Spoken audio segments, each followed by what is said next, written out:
Welcome to another episode of Where RV USA. You'll never guess where we are. Almost smack dab in the middle of the country. What you see behind us is the Gateway Arch. And tomorrow we're actually going to be touring that national park and give you an up close and personal look at it. But today what we wanted to do is respond to some questions we've gotten from viewers asking us about how we plan our RV trips. We go at it to find the best price, the best bang for the buck, the best amenities, the best rated parks. So if you're wondering how to start planning your RV trip, stay tuned.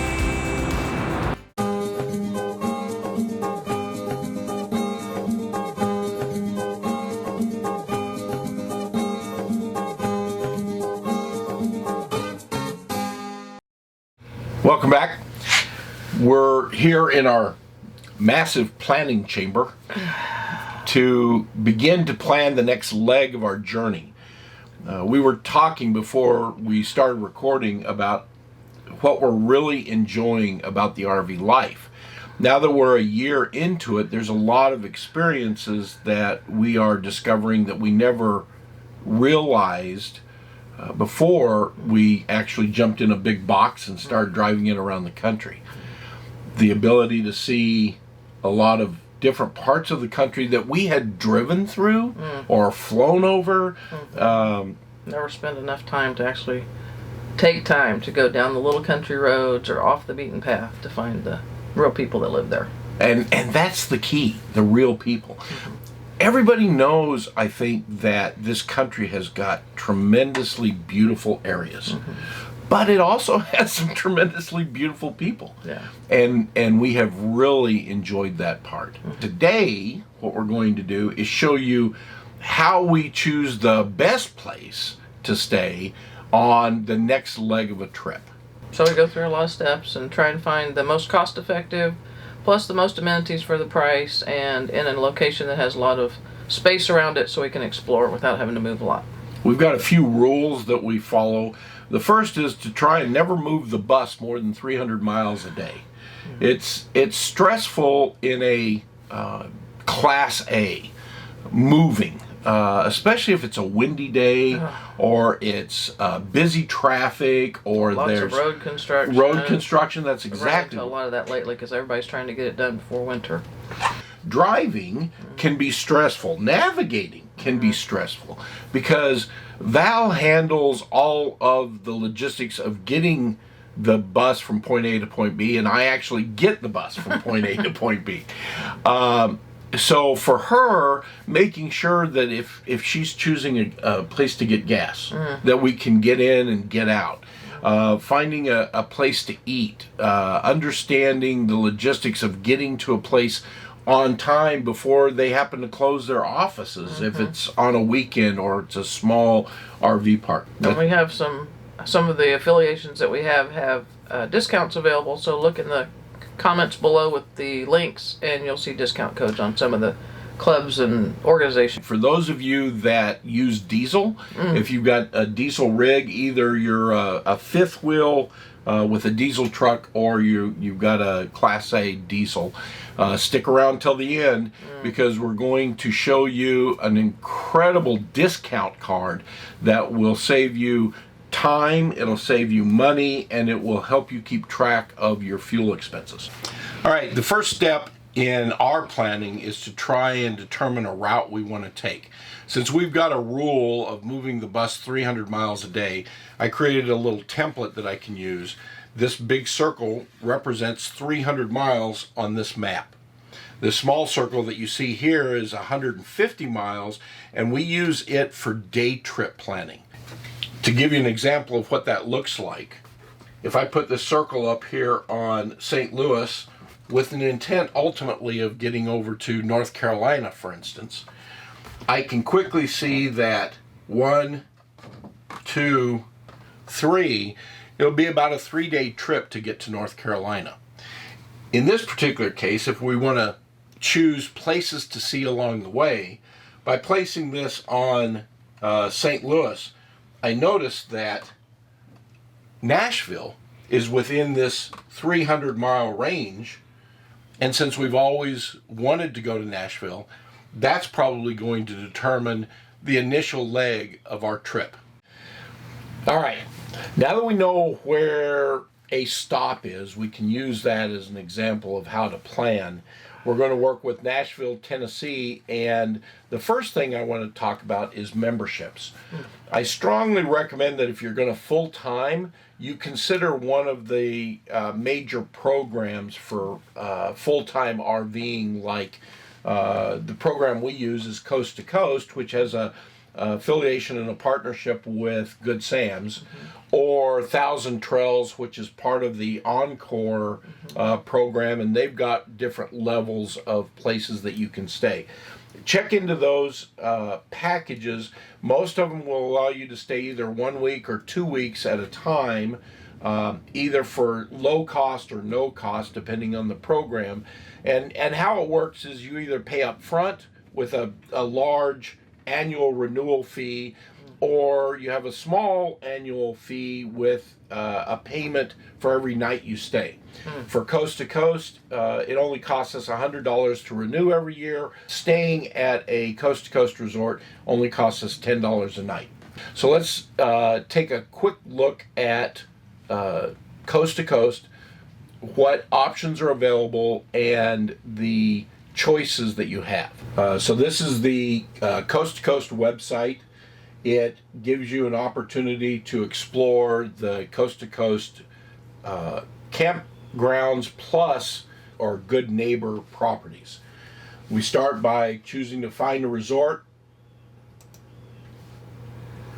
It'll give us a interactive map of the country, or you can use the names down here to go to the state that you want. We're going to choose Tennessee because we're looking for Nashville. Once it brings up the state, there's Nashville right in the middle. You'll see in this particular case we have 2 Coast to Coast RV parks and 3 Good Neighbor parks that are part of the Good Sam program. We'll go to Breckenridge Lake Resort. It will give us an example of the RV park. It'll give us some pictures to show what their amenities are. In addition to that, because of their partnership with Good Sam, you'll get a rating up here. Out of a possible 10, it will show you what this particular site is rated at by facility, then bathrooms, and then overall appeal. If we did want to stay at this park, they have a check availability option here that we can go into to see what is available. In this particular case, this coming Tuesday and Wednesday, they are booked up, but for the 17th through the 3rd of November, they have space available for our rig, which is a 38-foot with 3 slides, and our preferred power is 50 amps. Another part of our Coast to Coast membership is Resort Parks International, which is a bigger conglomerate of RV parks that have an affiliation. You don't get the same discount as Coast to Coast. For instance, we found several places that are as inexpensive as $10 a night in RPI, up to $17 a night during off-season. During the season, their discount is 30% off the published rate of the park. So one thing, if you check that price, and if that park is in Passport America, you might get a better deal because it's 50% off then of the published price. So you have to kind of check them all. So for this, we'll go into the RV travel button, and it'll bring up a map. And as you can see, there are a number of sites all over the country. We'll zoom into full screen. They also have some in Canada. And to find out whether there is a campsite close to where you're traveling to, You simply zoom in this particular case on Nashville. On the screen now you can see 3 different colors. We have yellow, blue, and green. Yellow is a normal RPI spot.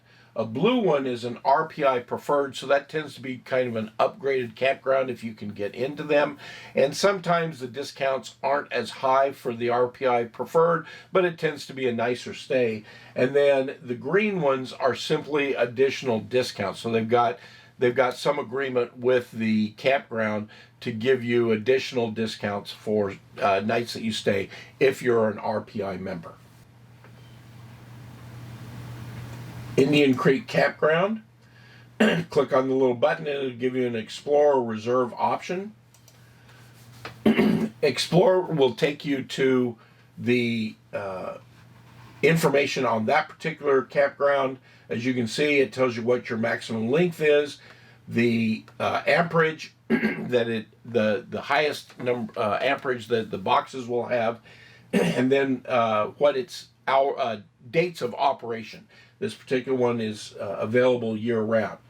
The public rate for this one is 26%. $26. However, with our RPI membership, that would be $17. The second tool, if we can't find a place to stay in our membership community, is to use discount sites. We belong to 2 different programs that offer discounts. The most significant discounts are through Passport America. They have more than 1,000 affiliate RV parks across the country. And then and their rate is always 50% of the posted rate, whether it's high season or low season. That's what you get when you're at Passport. And then potentially even more sites would be the Good Sam's. Good Sam's has a lot of tools that will show you on their website and how to navigate that. We had mentioned the affiliation with Good Sam. I can take the name of this campground and go to our Good Sam website, and from here click on Find a Campground, click in the park name, and state is Tennessee. Click on search, and if Good Sam has an affiliation with that campsite, it will show up in this list. That campsite is not a Good Sam campsite. The advantage of finding campsites that are Good Sam's is you've got a consistent rating system that will show you what the quality of the location is. And if you get a location that's 10s and 9s, it's been our experience that that's going to be a pretty pleasant experience. If you get down into the 7s and 8s, you're probably not going to want to stay there for an extended period of time if you're dependent on the environment for like laundry and showers and things like that. The advantage of the Good Sam environment is that you can use their trip planner, or the trip planner, and they tend to have one of the best trip planners in the environment. It will map out your different routes. It will tell you what parks are on the way, both Good Sam parks and private parks that they have an affiliation with. The Plan Your Trip tool is pretty easy to use. You simply identify your starting point and your ending point, or if you know that you have multiple stops, you can simply add destinations along your way, and it will map your route for you. And we have found that their route planning tends to be pretty consistent with our in-coach GPS. As long as you use the RV icon when you pick your trip. Good point. That's one thing when we've been searching with the GPS with the RV, and then I look something up on Google Maps, Google Maps does not take into account the large size of an RV. So do not get stuck like we have a couple of times before we figured out that the Google Maps is not always the same. So check your route. This is a good way to do it before you're on the road. Yeah, we have a Rad McNally GPS system in our bus, and it accounts for the fact that we've got a 40-foot bus, and it's 13 feet high, and it weighs 38,000 pounds or whatever, and so it keeps us off of roads that won't handle that weight, or going down roads that have a low bridge or things like that. And we have found that the map that Good Sam gives us is virtually identical to that. As long as you click the magic icon. As long as you use the RV icon, Val can use that then for her trip planning for both places to stop and eat or places to fuel up. Third on our list of tools to use is our Passport America discount. One great thing about the Passport system is the discounts that are available.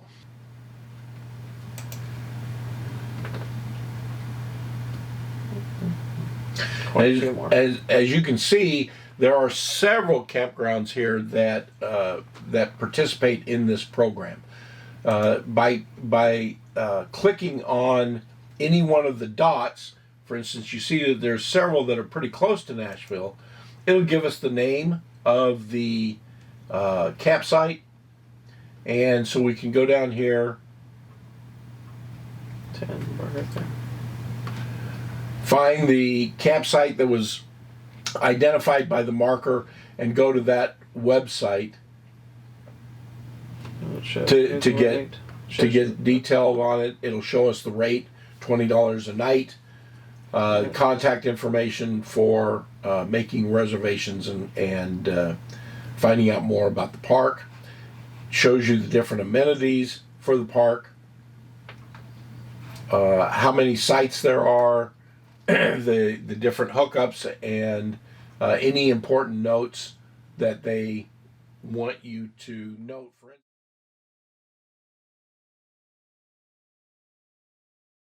all right, for those of you that stuck around to the end of this video, have we got a great reward for you? Val found a awesome discount program for diesel that allows us to go to Love's, Pilot, Flying J, there's a few others, and get the diesel at the kind of the lowest rate for the surrounding area, so we don't have to take the bus off-road and go 20 miles off the highway to find a savings of 10 or 15 cents. In most cases, I think the least we found is 10 cents. The most we found is about 50 cents so far per gallon of diesel. So it can be huge. And then in addition to that, from my standpoint, she is able to go on to her iPad, log into the app, and actually key in the pump. Yeah, you go to the Truck Stops app and you tell it which location you're at. It'll say which pump are you pulling up to. You pick that one, you put in your special code, and you don't have to go inside, wait in line, anything. You can start pumping as soon as it recognizes your account, and then it'll show you right there after you're finished your total amount. You go inside and get a receipt, and by the time you get back to the RV, it already shows you your total amount with the discount and everything and how much it's going to be. And then they email you a receipt. Yeah. Yeah. And it's much faster, much easier. It's so much easier to manage. Right. Keep in mind, this requires a bank account so they can debit the bank account. So this is cash coming out of your account. We used to use our credit card, so we got air miles. But I'll take 50 cents a gallon discount, hundreds of dollars of discounts over plane flights. I can pay for those long term. It's through a trucking company that wanted to increase the discount for their fleet without adding more trucks to their fleet. And they had some truckers who were actually also RVers, and they did kind of a big roundtable question and answer with their truckers and said, how can we do this and get you guys a better price? And they said, well, there's lots of RVers out there driving diesel, so let's check out and see if they want to participate. And it has been just extremely popular. There's a web page or an app that you get on your phone that as you're routing your trip, it also shows you ahead of time what the best price is. So as you're driving from point A to point B, you put that route in there, it will show you in big giant green numbers the best price along your route, so roughly about every 150 miles. That's the reason we're bringing it up in this video. It's part of Val's navigation planning. Mm-hmm. Once we know where we're going and we use a tool to identify a route, she'll go in and find the best place to fill up on that route so we know ahead of time. Yeah, it's because sometimes you need to know 100 miles or so more ahead of time to decide where that place is. Even though the other places out there have good discounts too, there'll be one that'll really stand out. It could be 40 or 50 cents a gallon off difference. So for all of the websites that we visited in this video, we'll post links down below. Please subscribe to the channel. Mm-hmm. That's the only way we can grow and get our message out, and hopefully make RVing more fun to the community, right? Right, so you don't have to go through all the bumps in the road that we have. You get different bumps. There you go. You can tell us about the ones you run into. All right, this is Russ. And Val. This is Where RV USA, and we'll see you down the road.